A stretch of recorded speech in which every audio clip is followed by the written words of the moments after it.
ମାଟିରେ ଶିଳ୍ପ ହବ, ମାଟିରେ ଗାଡି ଯିବ, ଶିଳ୍ପର ଧୂଆଁ, ଗାଡିର ଧୂଆଁ ମୋ ପରିବେଶକୁ ଅସ୍ୱାସ୍ଥ୍ୟକର କରିବ, ମୋ ମାଟିର ମୁରବୀ ମାନଙ୍କୁ ଅଳ୍ପାୟୁ କରିବ, ମୋ ମାଟିର ଶିଶୁକୁ ରୁଗ୍ଣ କରିବ।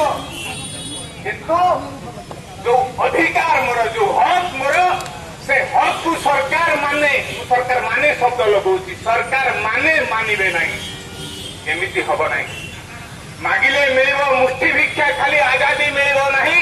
ଯେ ଜାତି ନ ଜାଣେ ମାରି ମରିବାଟା ଠିକ ତ ତାର ଦେହ ବହି, ଏ କଥା ଜଗତସିଂହପୁର ମଣିଷକୁ ଶିଖେଇବା ପାଇଁ ପଡିବ ନାହିଁ। ଜଗତସିଂହପୁର ମାଟିର କବିତା ଜାତୀୟ କବି ବୀର କିଶୋର ସେଦିନ ଗାଇଥିଲେ। ଏଇ କଥାକୁ ଦେଖିକିରି କିଛି ବନ୍ଧୁ ଭାବୁଥିବେ ଯେ ଆମେ ତ ଆଜି କଣ ମାତ୍ର 200-300 ବାସୁ ଭାଇ କହିଲେ ଏତିକି ବସିଲେ କଣ ମେଡିକାଲ କଲେଜ ହେଇଯିବ ନା, ଇଏ ଆରମ୍ଭ ମାତ୍ର।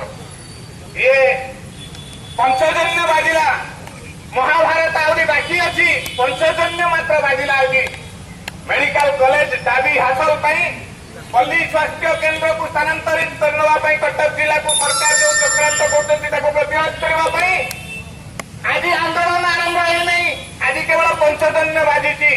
ଯଦି ସରକାର ତୁରନ୍ତ ସ୍ୱାଭିମାନୀ ମାଟି ଜଗତସିଂହପୁରର ଦାବିକୁ ନ ମାନନ୍ତି, ମାଟିର ଦାବିକୁ ଯଦି ସରକାର ମାନି ନ ନିଅନ୍ତି, ତାହେଲେ ଆଗାମୀ ଦିନରେ ସବୁ ପାର୍ଟିକୁ ଭୁଲିକିରି ମାଟି ପାଇଁ ଲଢେଇରେ ସାମିଲ ହେବେ।